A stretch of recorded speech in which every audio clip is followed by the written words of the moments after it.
It's a dirty job, but somebody's got to do it. Welcome to Montreal's Elite Unleashed. Today we're talking with Matthew Balogh about foundation repairs and all things in between. All right, guys, welcome back to Montreal's Elite Unleashed. I've got the pleasure of having Matthew Balogh here from Solage Solide. How are you, buddy? Thanks so much for making the time. Thanks for having me. Yeah, much appreciated. Yep. I'm also Jonathan Ehrlich, your co-host, and this is Logan Boyce, your other Total co-host. asshole for not introing John. It's okay. This is like our shtick now. I'm a jerk. Sorry. But yeah, we've got Matthew here with us today from Solage Solide. Matthew actually did the French drains around my foundation. That's how we actually got to know each other. And then your business has just been booming. It's been booming. How did you get started in this business? This is something I kind of fell into. It's a long story, but if that's where we're starting, Heck that's yeah. where we're starting. That's yeah. what we're starting. Let's get into it. Where could we start? We'll say You what to do after high school. Yeah. That's what it was, right? And I always liked real estate. I always liked houses and building and stuff like that. And a friend of mine whose father was a real estate agent said, "Hey, you guys got to get into a home inspection. That's where it's at. Home inspection. These home inspectors are making a fortune." We said, "Okay, sure." So here we are. Me and my buddy went into we found a home inspection course at Vanier, and we maybe 20 years old, 19, 20 years old, something like that. And I signed up for this course a year and a half. I said, "Hey, what else are we doing?" And did this home inspection course and loved it. Great, very educational course. Learned everything about how to build a house and all that, and it was a lot of fun. However, what we didn't know at the time is that who's going to hire a 20-year-old home inspector, right? You know, this baby face, as much as it's good on the, it's not really good. Some industries it doesn't quite fit, right? So I'm right there with you, buddy. know, like, I'm right so, there with you. you I know, told you I was licensed it. at 22, so I know exactly what you went through. So home inspection, we come out, and of course, nobody's willing to give me a chance. It doesn't matter what you learned in school. We have no experience in the real world. So, so from there, what to do? My uncle was a big shot at Caterpillar. Oh. Okay, so tractors. Yeah. Right? Okay, the one on the 40, and he says, "You got to get into the excavation game. You like building, you like houses, you like this stuff. You got to get into excavation." I said, "Okay, great. Let's do that." So he sold me a small tractor, and that was it. I started digging holes, and I teamed up with a foundation repair company, and I was digging holes for them. So they can do crack repair and this kind of stuff. Sure. And that's how I learned the industry. So that was maybe 2003, 2004. Okay. It was about then. Right. Bought a tractor, bought a pickup. They're so fun to drive, aren't they? That's it. That's the dream. Oh, man. That's the dream. You know? One of my parents were renovating the outside of Bowling Green. I don't know if you remember this, but they got one of the big boys out on the side because they were excavating the crap out of it. Yeah. And I got to drive it. It was so much fun. Amazing. Moving these big boulders like they're nothing. Nothing. Yeah. We used to have to move those by hand, I remember. Those were brutal. Yeah.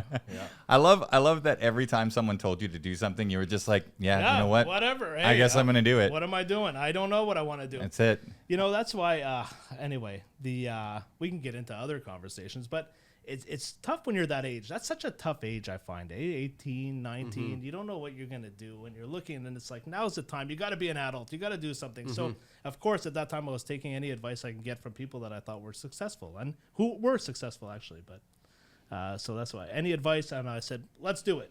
So your uncle made a quick sale off you. That's great. He did. He made the big fat commission off me for sure. And and that was it. So started digging holes. And so how did that turn into you running your own foundation repair company? Yeah, so that's it. Eventually, digging for a company, being kind of like a subcontractor, kind of turned into a partnership, and then turned into exponential growth on their side. Okay, that company ended up getting huge, and our deal just didn't really work out anymore. So it was like, well, if our deal doesn't work anymore, then I'll just give this a shot on my own. So I did about 10 years as like a subcontractor. Oh, wow. Yeah. That's a ton of time to Yeah, to be exactly. And a ton of time to make a ton of mistakes and learn. You know, Yeah. like I truly went through the school of hard knocks before, you know, like learning on the job and making mistakes and figuring it out. And it's kind of cool when you could do it when it's not your name attached to it, you know? Yeah,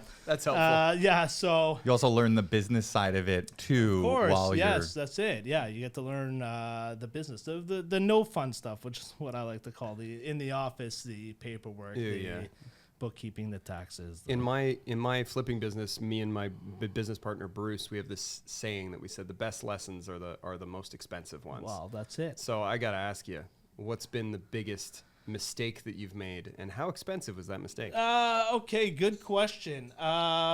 It's funny, we were talking about it before we started, but gas lines is something you don't want to mess with. Okay, so for the people that don't know what the hell you're saying, yeah, right now, okay, what is yeah. that? So, you know, some areas in Montreal, not all of them, but a lot of areas have natural gas, right? And to feed the house with natural gas, there's underground gas lines. And if you don't know where those are, you don't do your research, and you dig and you happen to break one of those, it is a big, big problem. And so that was a big problem that I learned once from the school of hard knocks. We popped one. What even happens? So it's a Huge explosion. Yeah, I was gonna say, is it everyone dies. Hollywood explosion? So not a huge explosion, but well, sorry, you know what? It is it's a huge explosion where they're under such pressure. You pop a line and you hear the gas is going full speed. Wow. You hear and then anybody in excavation is supposed to know the first call you make is not to gas, it's whatever, it's to 911. So you got to call 911, and then 911 treats that as a 5-alarm emergency. It's a big deal. So you'll get to meet every firefighter from I don't even know what kind of radius, but you meet everybody. They come in, they close down the streets, they make a radius tape. Nobody's allowed in, nobody's allowed out. Yeah, it's they set up a command center. It's a big What? Crap. Yeah, They start negotiating with the gas. What do It's- you want? It's if ever look. It's fun to see these things, right? I mean, hey, we only have one life to live, so I mean, it's fun to see this. funny, dude. It's you only ever want to see this once, though. Okay, you don't want to. Yeah. This is not something you ever want to see. Fair enough. So yeah, gas lines. Wait, hold on. Was there a fine that came with that for doing that? So okay, so not only do you get charged the lot, they do a calculation. How much gas did we lose? Right. So yep, so makes sense. that you got to pay for that gas. For Oh sure. my god. Then you got to pay for gas. Well, I keep calling it Gas Metro, but it's yeah. Energier now. Sorry, Dude, I do that all the time. I call it Gas Metro all the time. Energier, you have to pay for their repair team, right? That come in, their truck, the 2 guys, Yep. whatever it takes. And then this is the best part is the city then gives you a bill for the firemen. Yeah. Yeah. So And they send everyone. they send everyone. So a ladder truck. So like you get a nice detailed build. Ladder truck, $300 an hour, 7 hours. Yikes. All the guys in the truck. Fire chief. This is the rate per hour. This is how many hours we spend. So they'll give you a bill. Wow. So yeah, it ends up being fairly costly. The cheapest part is the lost gas, right? I mean, the gas, that's the cheapest part, but That's insane. yeah. Please tell me you had insurance for this. The business Yes, had of course. insurance. Yeah. Okay, thank Insurance, God. insurance, but Get insurance, for God's sake. liability insurance for your business. What am I gonna say? Is insurance your friend? I don't know if insurance is your friend. I won't get into that road. But I mean, when you need them, they'll kick and scream and fight. But I mean, in the end, hey, and there was a big deductible to go with it anyway. So it's not. Yep, big Yeah. deductible, and they jacked up your rates afterwards, and It's no fun. yeah. Yeah, it's not as simple as just insurance. Oh, You know, it's insurance. like, Just call my broker. Bye bye. Not taken care of. Yeah. Should we swap information? You're Yeah, talking to the yeah. gas line. No. Oh my God, Oh. that's hilarious. Yeah. Cool. So now back to the story. So you did about 10 years working with this as like a subcontractor. Yeah. This other company. You Yeah. started your own one. Yeah. How did that start? What did that look like? What did it look like? Well, you know what? That's a good question. What did I have in mind of what the business was going to look like versus what it actually became are two different things. Cool. So let's say in 2015, I decided, you know what, I'm going to get I get an RBQ. In Quebec, we have to get an RBQ license if we're going to do work at anybody's house. Yep. So I went and got the license, and then I said, okay, great. I'm going to be a one-man show. I'm going to, I'll work at my own pace, one-man show. Sure. I'll take calls, and I'll take my one client too, and I'll do my thing, and it'll be great. I'll work out of my house and whatever. But the business then dictates what it wants to be. Yeah. You can't, you either hop on and go along for the ride, or, you fight what. In this case, the reason was because you were just getting so many bloody calls. That's it. So I would get, so it started out as, okay, great. I get my first call, no problem. We put up a website and I'm starting to get calls, and great. And then I'm getting calls, and I'm getting too many calls, and now I'm on the job and I'm working, and I'm just half the time on my phone, and I can't complete my jobs because I'm dealing with new customers and whatever. And then, so then it's like, okay, well, now I got to hire people. So now you hire somebody, but now you're responsible for their pay. So now you're advertising. Now you're getting more jobs. So it's a never ending like cascade of events that like, okay, now we have once again more jobs. Let's bring in more guys. Now we have more guys we're responsible for. So let's advertise more, and let's. Where have you had success advertising for a company like this? I'm curious. I'm going to say because 2015, my claim to fame here was Google. Okay, just a natural SEO in Google. And so, did you hire somebody to help you with that, or did you do that yourself? No, you hired somebody. Yeah, I got a. I learned so many things. Business is fun because you think you know, but you don't. Until you're in it, right? So, right. I hired my cousin. Well, actually, no, my brother-in-law first made the website for me.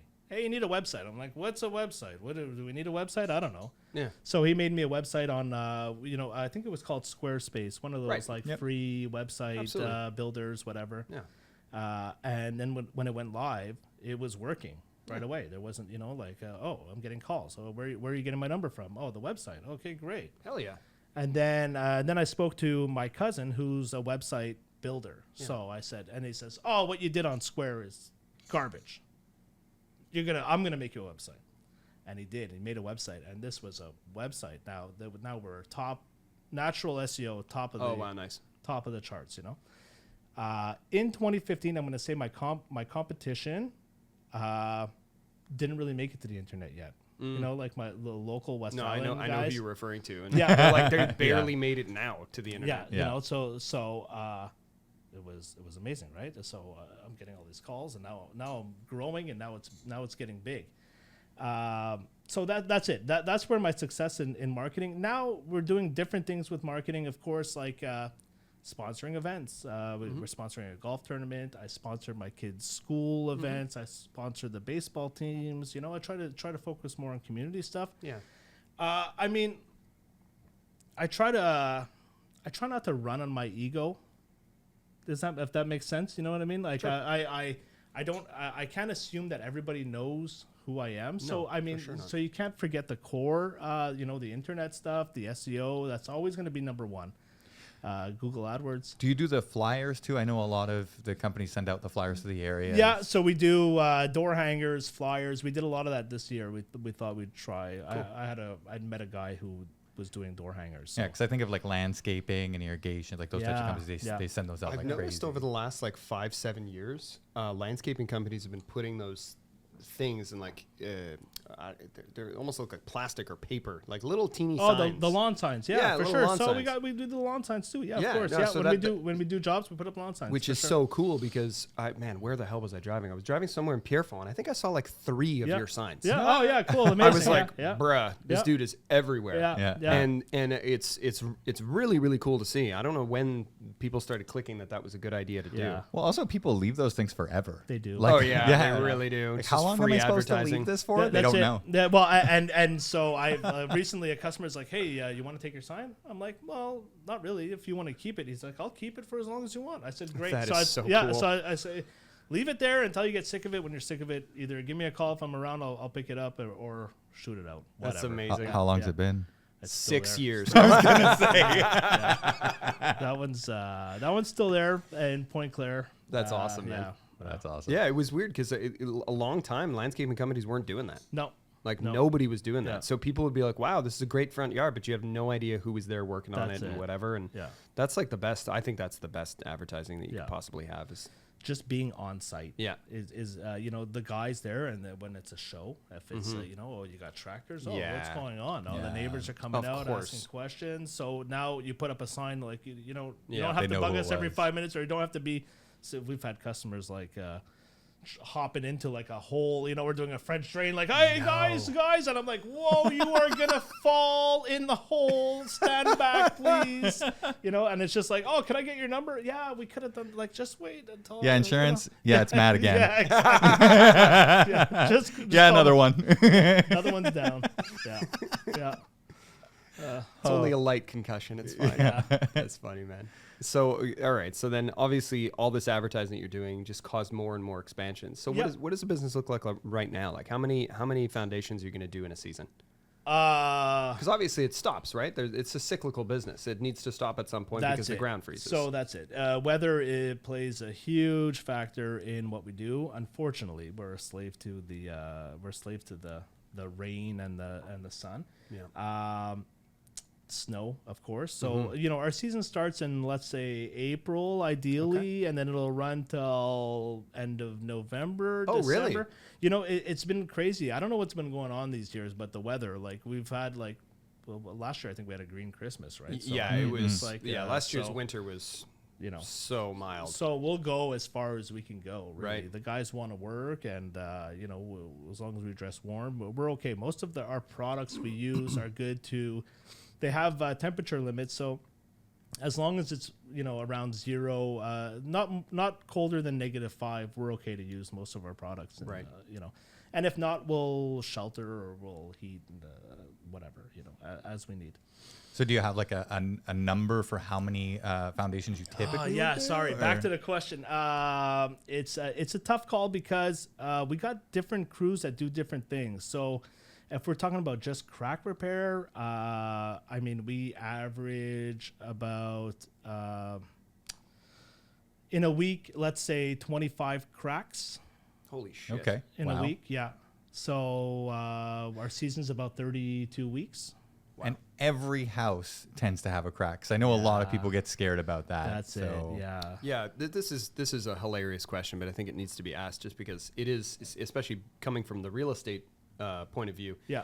Foundation cracks are such an unnecessarily scary thing. Unnecessarily And scary. for us, as when we represent the buyers, it's up to us to be like, dude, chill. Yeah. Like it's Yeah. every single house has a crack in the Yeah. foundation.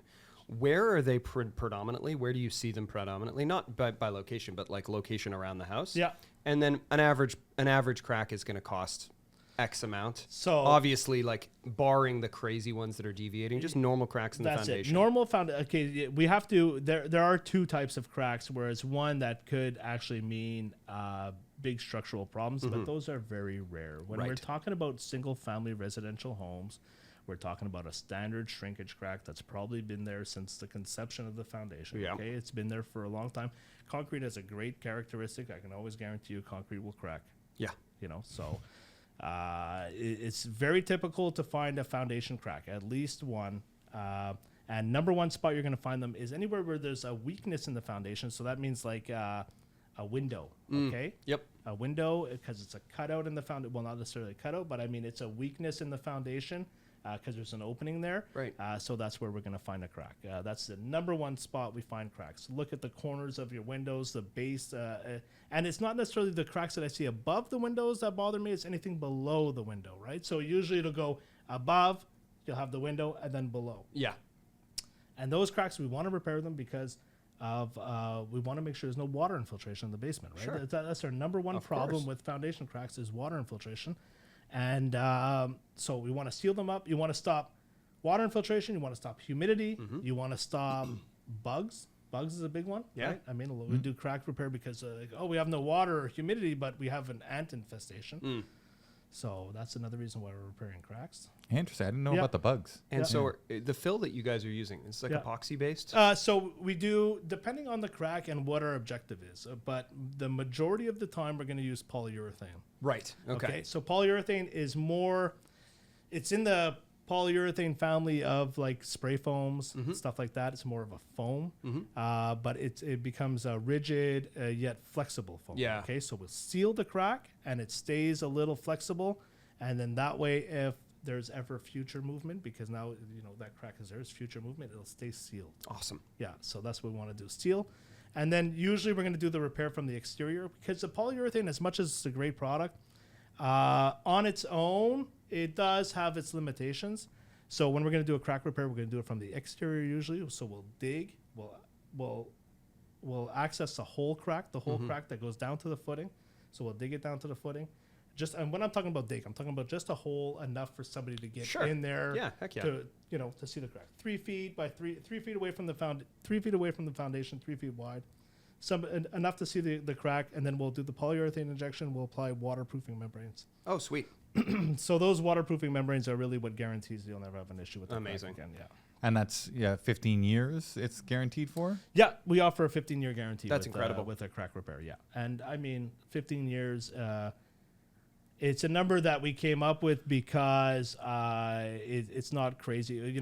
We could say lifetime warranty, but well, where does it end, right? Yeah. So, Yeah. I It'll mean, outlast the foundation, basically. 'cause we never have an issue when we do exterior crack repair. Right. It's So a you've never had to come back done. and redo one? So we have, but we've had. Sorry, what could I say? We've had recently. I had one in Paincore where we did 4 foundation cracks, and then we had a big rain, and then there was water in the basement, and it looked like it was coming from one of the cracks. So we said, okay, look, well, no problem. We warranty our work. We stand by it 100%. So we went back, and before we did water tests, and we couldn't get the crack to leak. Anywhere we did cracks, we couldn't get anything to leak, So we had to look around some more. And then later we found that it was from the windowsill.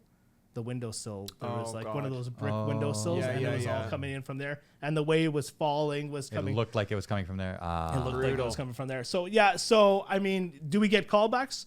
Sometimes. Is it actually ever the crack? Very rarely not. So, yeah. Cool. Yeah. And then when does a crack become a concern? Because we talked about how they're not a concern, but like, what are you looking for to find a crack? Like, Good question. yeah, is there something that identifies like, oh my God, this thing's like half open. I could step into the basement from here. Well, and that's exactly right. I mean, it's very clear to see. But if we're looking at when I go to do my visits, when I'm looking at the foundation, obviously, cracks are always very apparent, okay, because they go from top to bottom of the foundation. So when we're looking outside and we see our grass, we always see that little bit of foundation that's exposed. If we see a crack there, we know it's cracked, and we know it goes straight down to the bottom of so we know there's a real crack. Now I'm going to do it with my hands here, but if ever we see the foundation, if this is the crack, if ever we see something that's off level, deviating, that's where we are going to say, oh, okay, maybe we need to do further investigation here. Got it. We'll look at it. Maybe we'll have to get an engineer in, and we'll have to talk about some kind of structural support or piles or going down that road. Yeah. And is that always like immediately scary, or is it like, oh, there's like a quick fix, like an easy one? Yeah. Or it's like really bad and we need piles like you were mentioning? That's it. I mean, if usually it's very apparent, so usually it's very apparent. So the ones that do have problems you should be scared. But what I will say is it's not very common. Typical foundation cracks are typical, easy peasy. It's not. What's the closest you've ever seen to a house falling down? That's a good question. Maybe, I've been in some leaning houses before. Yeah, so I'm going to say, Dude, Hudson, they're leaners. They call them leaners. But go ahead. Those, you're right. I mean, all the, but leaning houses is one thing, like you said, Hudson, 1900s farmhouses that have been converted. So like that's like, I don't think they're going to fall down. But yeah, they're leaning, that's it. So that tower in Pisa hasn't fallen yet. These aren't going to I feel like it's aren't Terry going anywhere. Pratchett. Like you just don't think about it and it won't fall over. The moment you do, that's when it's going to fall over. What I will say is like, more cool stuff I've seen. Not far from here in Point Claire, actually, there's some areas where on the south side that are in swampy areas, and those houses were like piled when they were built. Dude, on Saint Jean, they're like that. Yeah, so that's it. There's houses that were piled when they were built. Okay, so I got a call once of a guy just off of Lakeview. Yeah. Okay.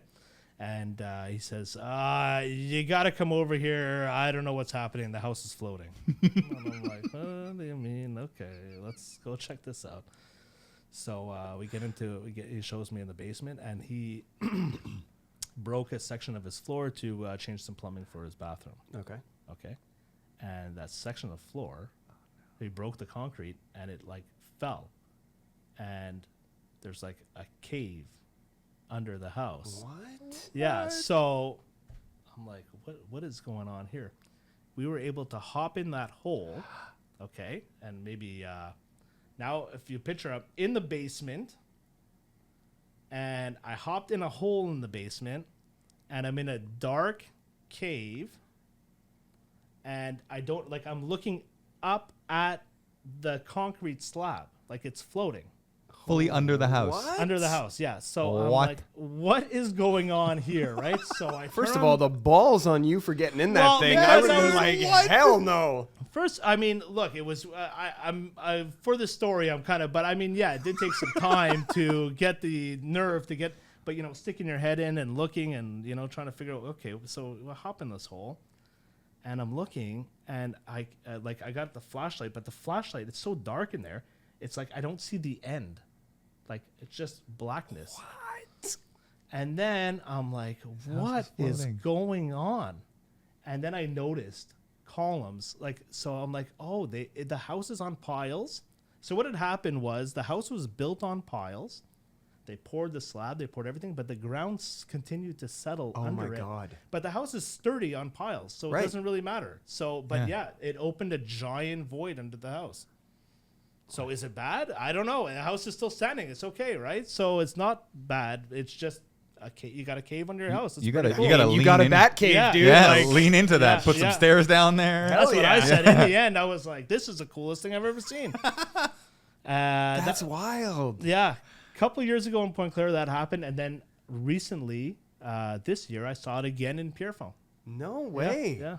So these areas are shifting, but because they're piled, the piles are so good, they're just holding the houses up. They're holding the houses up. That is so friggin' That's cool. incredible. Yeah. I love that you get a call, though, that someone's like, hey, my house is floating, come over. Yeah. And I actually take the call. Yeah, I'm like, this guy's This has to be real. This guy's a nut. And then you go in his basement and find a hole there into a dark area, and you're Yeah. like, I got to jump in. I got to jump in and check it out. Yeah. So what's like a common myth that you want to debunk now that you're on kind of this podcast, and you can say, like, a lot of people may think this, but in reality it's that. A lot of people think that we have 90-day payment terms, but in reality we don't. We want to get paid for that. Is that what we were talking about? I guess. Yeah. It's hilarious. Yeah, no, I don't know. I don't know. Like, what's a perception that somebody has about foundation repair? And you know what? Kind of a great one would be that it's going to be very expensive, and you're going to have to take out 3 mortgages on your house, and which is not the case. It's too bad, because I've seen way too many real estate transactions go bad because of a foundation crack, and it's a $900 fix, and and it's like, oh, you missed out on a great house because you were afraid. And that's, I guess that's the big myth, is that foundation cracks are going to cost you a fortune, and you should go out and look for the house without a foundation crack, because you'll never find it, right? So so that's what it is. If I had to educate people on cracks, that would be my advice: is don't worry about foundation cracks, or don't be overly not worried about it. Get it checked out.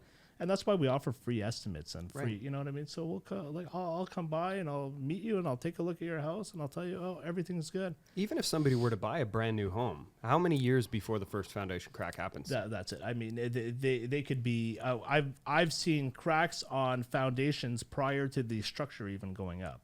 So wow. Yeah, it's shrink even with no weight on it. with That's no hilarious. weight on it. It's not even a weight thing. It's more of a shrink. It's a concrete thing. The concrete is shrinking as it's curing. So did it shrink too fast? Did it cure too fast? And then that's how we get these cracks. A lot of builders now I've seen. The builders that are aware are doing saw cuts in the foundation walls.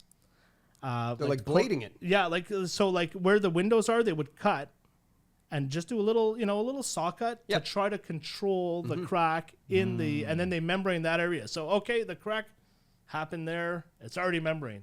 Perfect. Interesting. So, yeah, Wow. Yeah. Wow. Getting ahead of it. Why wouldn't they just like how expensive is the membrane? I something popped into my head. Why don't they just membrane the whole bloody thing? Yeah. So it's Shrink wrap that bitch. You know what I mean? You're absolutely right.